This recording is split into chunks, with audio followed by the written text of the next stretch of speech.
गीतामाहात्म्ये व्यासप्रसादाच्छ्रुतवान् एतद्गुह्यमहं परं योगं योगेश्वरात् कृष्णात् साक्षाತ್ कथयत ಸ್ವಯಂ. ಈ ಯೋಗವು ಪರಮ ಗೋಪ್ಯವಾದುದು.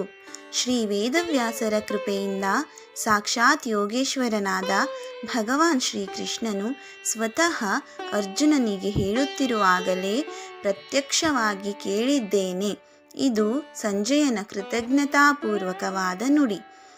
ಜಗತ್ತಿನಲ್ಲಿರುವ ಎಲ್ಲ ಯೋಗಿಗಳಿಗೂ ಶ್ರೀಕೃಷ್ಣನೇ ಗುರು. ಈ ಅಂಶವನ್ನು ಭಗವದ್ಗೀತೆಯಲ್ಲಿ ದೃಢವಾಗಿ ಹೇಳಿದೆ. 6ನೇ ಅಧ್ಯಾಯದ ಕಡೆಯ ಶ್ಲೋಕದಲ್ಲಿ ಹೇಳಿದಂತೆ ಯೋಗಿನಾಮಪಿ ಸರ್ವೇಷಾಂ ಎನ್ನುವಂತೆ ನನ್ನಲ್ಲಿ ಮನಸ್ಸನ್ನು ಲೀನ ಮಾಡಿ ಶ್ರದ್ಧೆಯಿಂದ ನನ್ನನ್ನು ಭಜನೆ ಮಾಡುವವನೇ ಯೋಗಿಗಳಲ್ಲಿ ಅತ್ಯಂತ ಶ್ರೇಷ್ಠನೆಂದು ನಾನು ತಿಳಿಯುತ್ತೇನೆ. ಭಗವದ್ಗೀತೆಯಲ್ಲಿ ಎಲ್ಲ ಯೋಗ ವಿವರಗಳನ್ನು ಕರ್ಮಯೋಗ, ಭಕ್ತಿಯೋಗ ಮತ್ತು ಜ್ಞಾನಯೋಗದ ಮೂಲಕ ವಿವರಿಸಿದೆ. ಈ ಎಲ್ಲ ಯೋಗಗಳ ಅಧಿನಾಯಕ ಶ್ರೀಕೃಷ್ಣನನ್ನು ನೇರವಾಗಿ ಅರಿಯುವ ಭಾಗ್ಯ ಅರ್ಜುನನದು. ಹಾಗೆಯೇ ವ್ಯಾಸ ಮಹರ್ಷಿಗಳ ಕೃಪೆಯಿಂದ ಸಂಜಯನೂ ಭಗವದ್ಗೀತೆಯನ್ನು ಶ್ರೀಕೃಷ್ಣನಿಂದ ನೇರವಾಗಿ ಕೇಳುವ ಅದೃಷ್ಟಶಾಲಿಯಾಗುತ್ತಾನೆ.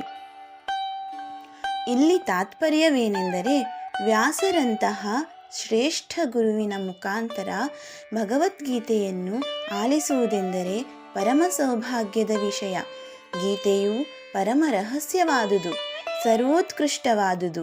ಆಸಕ್ತಿಯುಳ್ಳ ಸರ್ವರಿಗೂ ಇದು ಅನುಭವವೇದ್ಯವಾಗುವುದು.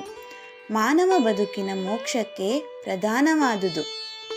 ಗೀತಾಚಾರ್ಯ ದೇವೋತ್ತಮ ಶ್ರೀಕೃಷ್ಣನಿಂದ ಉಪದೇಶಿಸಲ್ಪಟ್ಟ ಗೀತಾರೂಪವಾದ ಶಾಸ್ತ್ರದಲ್ಲಿ ಸರ್ವರೂ ಅತ್ಯಂತ ಶ್ರದ್ಧಾಭಕ್ತಿಯುಳ್ಳವರಾಗಿರಬೇಕು. ಶ್ರದ್ಧಾವಾನ್ ಲಭತೆ ಜ್ಞಾನಂ ಎಂದು 4ನೇ ಅಧ್ಯಾಯದಲ್ಲಿ ಹೇಳಿದಂತೆ ಗೀತಾಶಾಸ್ತ್ರದಲ್ಲಿ ಗೀತಾಶ್ರವಣ ಮತ್ತು ಬೋಧನೆಯಲ್ಲಿ ಶ್ರದ್ಧೆಯುಳ್ಳವರಿಗೆ ಸದಾ ಸುಜ್ಞಾನದ ಜ್ಯೋತಿಯು ಲಭಿಸಿ ಸನ್ಮಂಗಳ ಉಂಟಾಗುತ್ತದೆ. ಹರಿ ಓಂ.